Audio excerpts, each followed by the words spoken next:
How to set up an autoresponder in cPanel.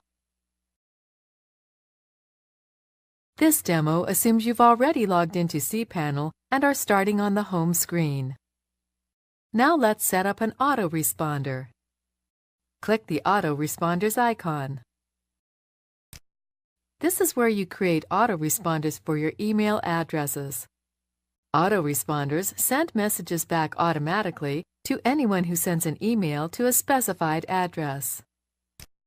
Enter an interval value, then enter an email address you want to send an autoresponder for. An interval of 8 hours means the autoresponder cannot send more than one email to an address within an 8-hour period.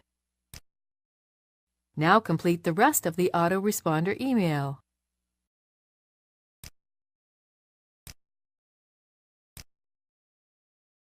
When finished, click Create, Modify. That's it. The autoresponder has been set up. Now, when someone sends an email to John, the out-of-office email will automatically be sent to them. This is the end of the tutorial. You now know how to set up an autoresponder in cPanel.